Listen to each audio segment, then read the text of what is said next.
Hello, everybody. This is Fun Police, and today we are taking a look at the Final Axis Division from Men of Steel, the 715th Infantry.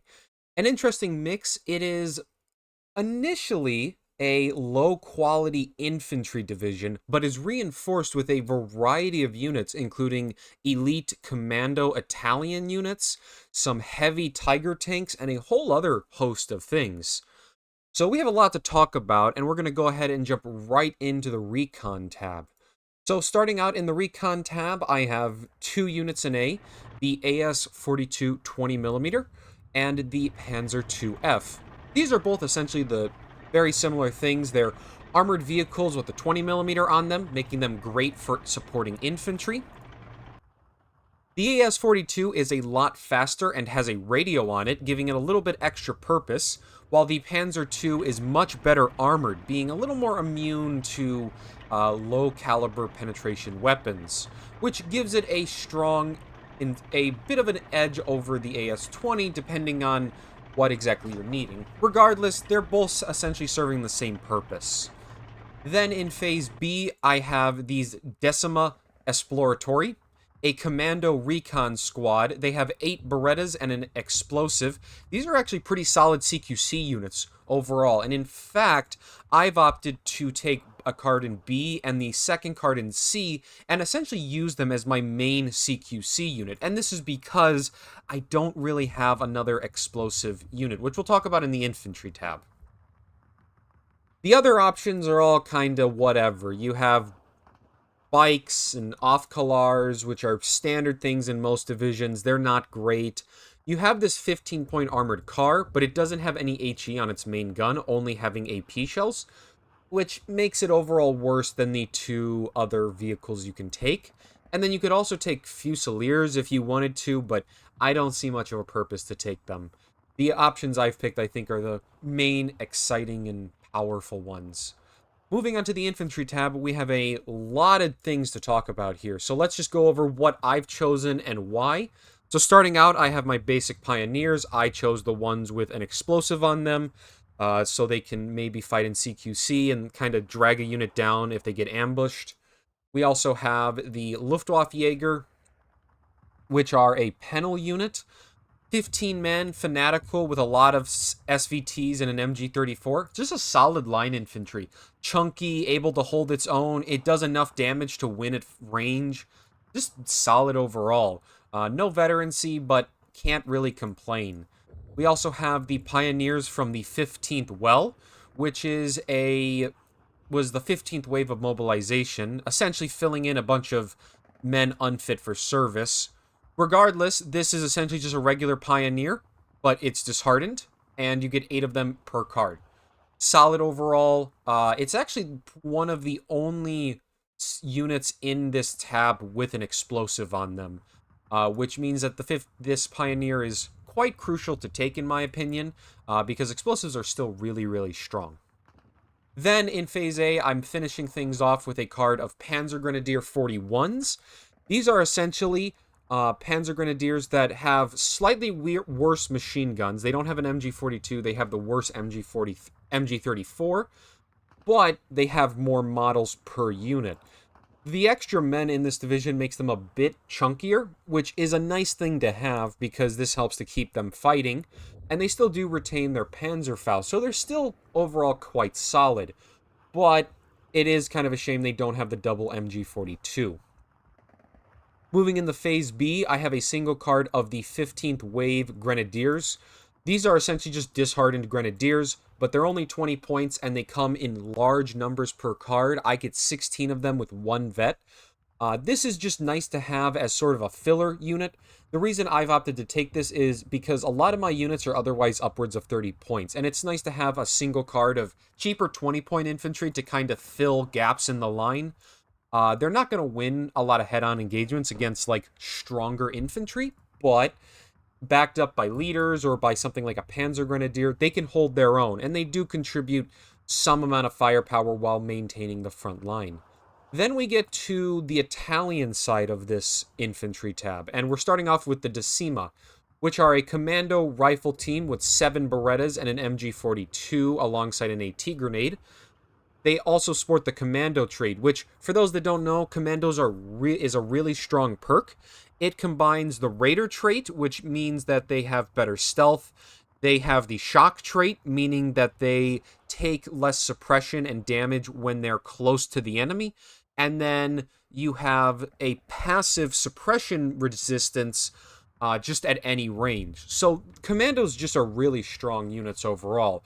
And we get a lot of these Decima to play around with. The MG42 means that they can actually kind of do something at range, and the Berettas are quite good in close quarters. However, this unit is kind of a dual purpose, and it isn't amazing in either role.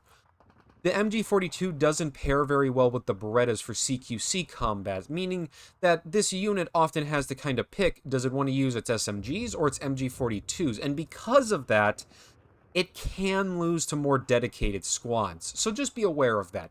Still, it's a solid unit overall. It's definitely better than, say, our basic Grenadiers, but we do get a few less numbers of them, and they're honestly are a tiny bit worse than the Grenadiers at range, I would say. But regardless, we also have the Decima Araditi. These are, I think, the much better Decima unit. These are 6 Berettas, 2 Beretta 30 automatic rifles, and a Panzerfaust. They cost the same, but the big difference is that they have 2 automatic rifles, and this pairs a lot better together. Not only do they still retain a decent amount of ranged power with 2 automatic rifles, but they also noticeably have the ability to fire these with their submachine guns in close quarters. So this unit is actually a lot better suited for that CQC role. And I think that makes them quite appealing. And they're kind of the main CQC unit of this B phase alongside the exploratories we talked about in the Recon tab. Then in Phase C, I have another card of the Decima. Again, just decent kind of mixed unit. It's fine. Commando's great.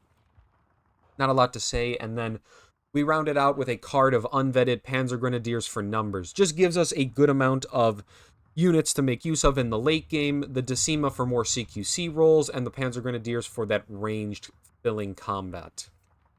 The other units we have more Grenadiers if you wanted to spam 20-point infantry, which you can do. You have another card of Decima if you wanted to put it somewhere. You have various leaders, which both are fine. I would honestly have taken this Decima Commando if it had a better availability, but it doesn't, so You have the Grenadier Führer, which if you want smoke instead of an explosive, you could place in there. You also have a Panzergren Führer, which is essentially the same thing. And then you also have these Panzer Grenadiers with a AT rifle. Now, this AT rifle is not very good. I opted not to take it because I wanted the cheaper 20-point infantry to pair with my more expensive options. But if you wanted to, you could easily take these in, say, Phase B in place of the Grenadiers, or even in Phase A and move these guys into B. It's a bit up to preference, but I have it set up like this for kind of trying to get a balanced approach. Moving on, we have tanks. Tanks are pretty straightforward. We have a good mix of some medium and heavy tanks. Starting off, we have these Italian P40s. Decent overall tank. It's only 45 points and is able to relatively fight mediums. It's pretty good overall. Very comparable, I would say, to something like a T-34. Not a whole lot to really add to it. It's just good, locked to Phase A, but we're taking them. We also have a card of Tiger Führers in Phase A. This is because we would otherwise just take the regular Tigers, but we want them for the later phases. And hey, having extra leaders is never a bad thing. Then we have our standard medium tank, these Stug 3s. Solid overall tank. Stugs are always solid. They have enough armor to be able to bounce enemy medium tank shots, and their gun is still the great L48 that most German mediums have that's good at killing most things. Overall, just a solid tank, good to have. We also have a card of Tiger 1s in Phase B as well, just to give us additional heavy tanks. And then I've opted to spend some of my last few points fitting in a card of Tiger E's in Phase C. which gives us a lot of Tigers to play with, a total of 12 of them to play without a match. If you are playing this in a more aggressive style or feel like this is a bit overkill, this is very easily cuttable and replaced elsewhere, but I always like having a good amount of tanks in my tabs. We have a good amount of mediums, and we back it up with a lot of heavy armor, so that's why I've done that, but you could play around with it. Moving on to support. Support has a variety of things going on. First off, we have these 15th wave MG34s. Absolutely fantastic unit. They are a 20-point MG34. You really can't beat that. That is extremely good. Normally, MG34s are 30 points, so this is 10 points cheaper, and it's just disheartened. That's really good. Very, very strong, amazing unit. I would always take a card in Phase A. Then we have the IG-33, our 2-kilometer high explosive unit, does a lot of damage to units, has heat shells that can, if the enemy is close, kill like even some heavier tanks. But the main thing is it's going to be a great tool to help break up enemy infantry positions by just shooting from its 2,000-kilometer range, or 2,000-meter range. Then we have the Commander. Not a whole lot to say, it's just your basic commander guy. Same thing with these DMA munition trucks, kind of just your standard Phase B munition truck that every division takes. And then we have some Brumbars, which are just another option for 2,000-meter range HE. These also naturally have a ton of armor on them, meaning that they're often quite hard for the enemy to kill. So just a solid overall unit.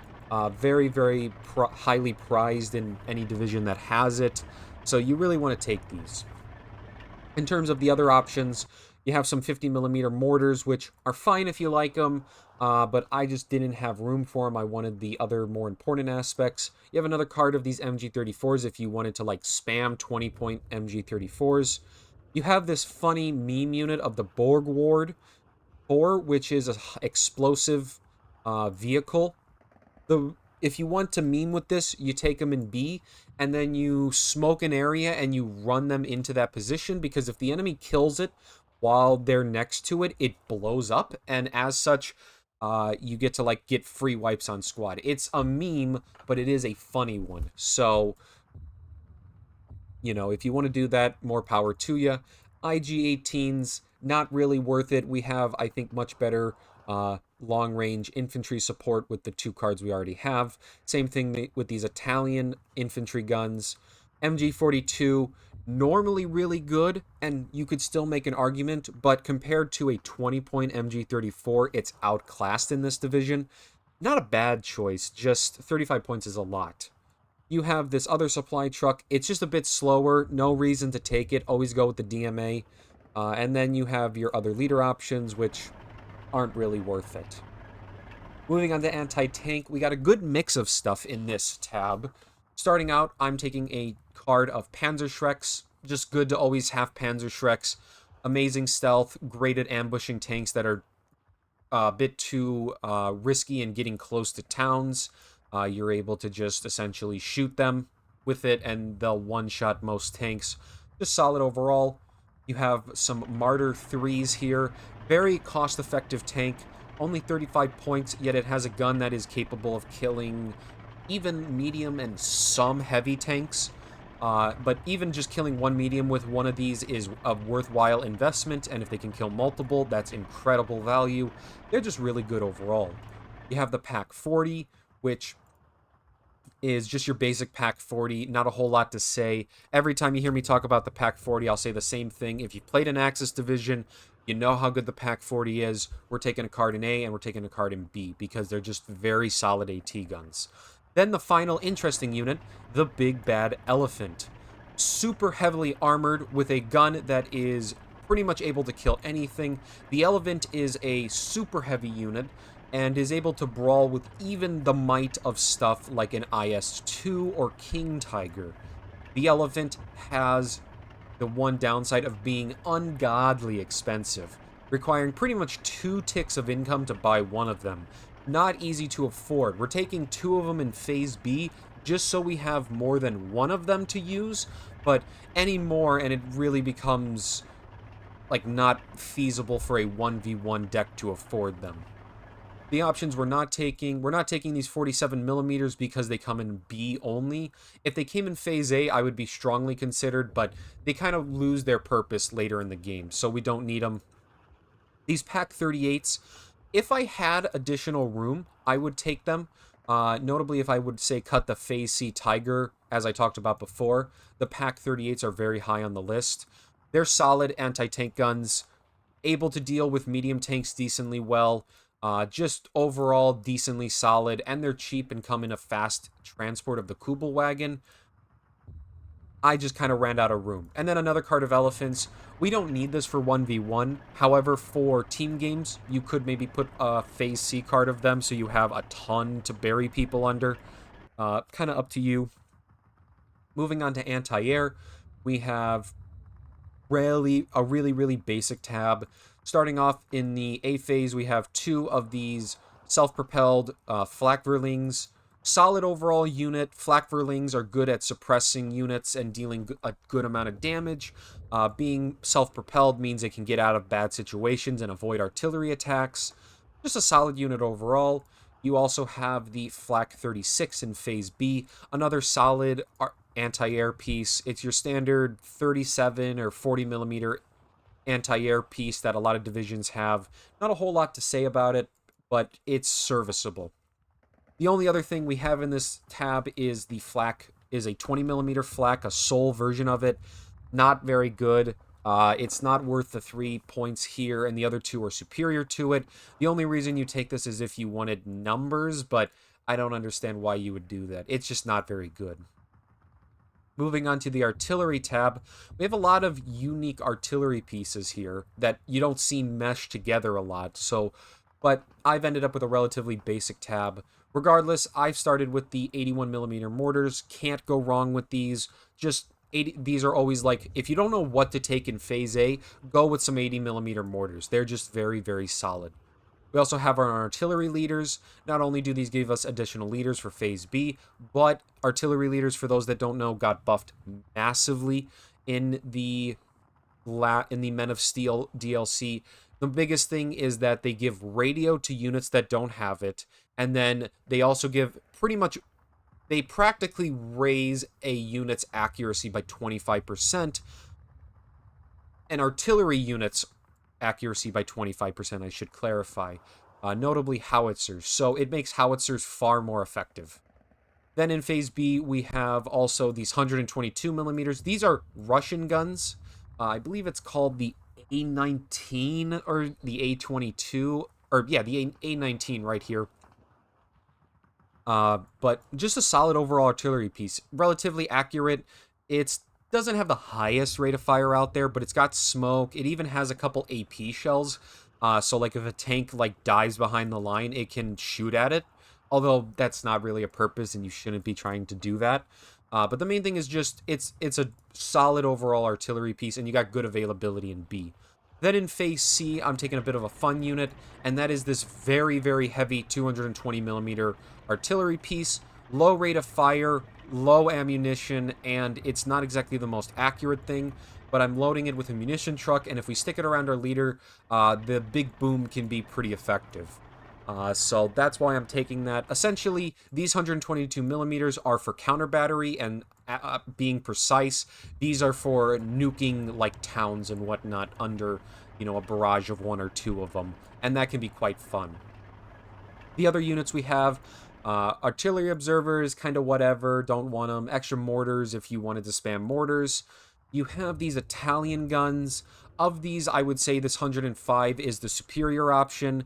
It's got the HE shells. It's, I believe, an okay artillery piece and accuracy, and the artillery leader can do it.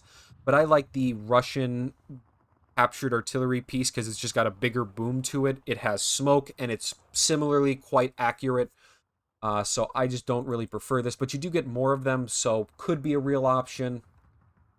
120 millimeter mortars. I'm not a big fan of the heavy mortars, so I don't use them personally. The 122 millimeter, you got another card of them. You could take this in C over the big artillery piece if you just wanted to spam this one gun, which is very viable. You also have these other versions of the 149 millimeter. Slightly bigger boom than that of the 122mm, although it's got a worse rate of fire, worse availability, and I believe it is less accurate than the A19, but I can't say for certain off the top of my head. But regardless, I would just personally opt for the 122. It's very reliable. But the final unit is something we might actually want to talk about, this self-propelled 150mm. Now, normally, self-propelled is not that great. However, this is the one from the 21st Panzer, which isn't actually that bad of an artillery piece. It's a bit better than that of, say, a Hummel, and with the addition of the stronger artillery leaders being able to make this more accurate, this thing might actually be worth it. It's worth experimenting with, and if you wanted to, say, take these instead of the 122s, that could be a very real option. It's just something you probably should play around with and see which one you prefer. Regardless, on the last tab, not the biggest tab out there, but it's got enough to do the job. We have these Focke-Wulf 190s as our fighter units. Take note that these are the bad versions of the Focke-Wulf. They have bad resilience, which is very notable because that means they're not as durable. Still, they're better than the other fighter we have, so we got to kind of deal with it. Just be a bit more careful with them. And then I have this SM-79 bomber in Phase A. It's got an okay payload, but it's high durability, and we get 2 of them. And then in Phase B, I'm taking the DO-217, massive payload, and still very good resilience, and I get 4 of them. Overall, it's a decent bomber tab, not a lot of spectacular units. In the other units we're talking about, the Ju-88's not that good. Don't take it. It's a bad fighter. This Recon Ju-88 is good. I just ran out of space for it. But if you want a Recon plane, this can be pretty solid. You have these BF-109s. They're not as good as the Focke-Wulfs. Don't take them. You have this other version of the SM-79. Notably, it has these cluster HEs, but they're very small caliber. It's overall just not going to deal nearly as much damage compared to this bigger one, so I prefer this one that I have. You have these Focke-Wulf 190 bombers. It's the same thing as the A6, so it only has bad resilience. If it had medium resilience, this would be really good, but it doesn't, so I don't like these, so I don't take them. And then another card of Focke-Wulf fighters if you wanted it. Regardless, that is the 715th Infantry. Very interesting, probably one of the most well-rounded divisions of this entire DLC. Quite a lot of fun, many unique units. I really enjoy playing it. It's probably one of my new kind of generalist divisions that I'd like to play with. The only weakness I could really say this division has is that the anti-air is a bit bland, and then also its infantry doesn't have any flamethrowers, which are usually quite important to deal with explosives, and that is a bit of an awkward thing, but otherwise, Division's pretty good. I like it, quite enjoyable, a lot of ways to build it. Feel free to tweak this in any way you want. I think it's a very flexible division that can work in a variety of scenarios. If you've watched all the way to the end of the video, thank you so much for watching. I really do appreciate it. The deck code will be found in the description, and while you're down there getting it, make sure to like and subscribe in order to not miss out on any future content. Otherwise, that's all I have for you today. Thanks so much for watching, and have a good day.